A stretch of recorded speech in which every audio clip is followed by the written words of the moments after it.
De huizen onder Veenster lang alleen binnen 60 jaar oud en nevens de Wenningbouwstichting net meer wurg om in te investeren. Dus slopen.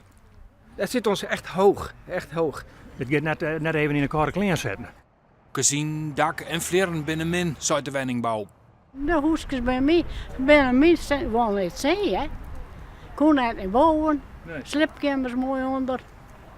Ja. Kan nooit beter. SWA zei het, een oude broek die mij op een gegeven moment ik voor een keer net meer oplaapje. Dat is Ja, met maar- deze huizen ik. Ja, want we zagen aan deze huis nu te gebeuren.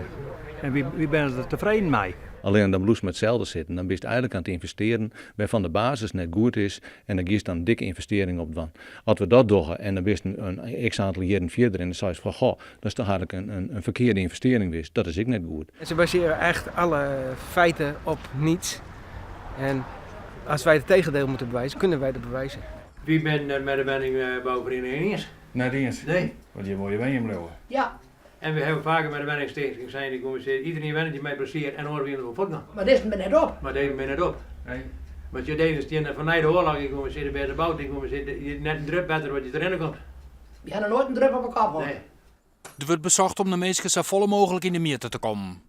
Er is een bepaalde financiële vergoeding voor het verhuizen. Giet men 1 keer verhuizen naar een oorwenning of giet men 2 keer verhuizen weer naar een nijwenning. Er zijn verschillende vergoedingen. Dat is niet toereikend. En ze zeggen wel, dat hebben we goed geregeld. Nee, dit is wettelijk, is dat geregeld. Wat willen de bewoners nou concreet? Zet een nieuwe kozijnen in en centraal verwarming.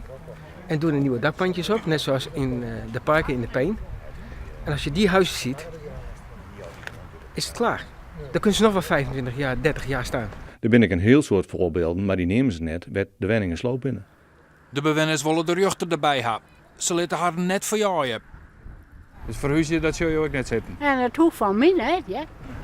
Nee, beslissen.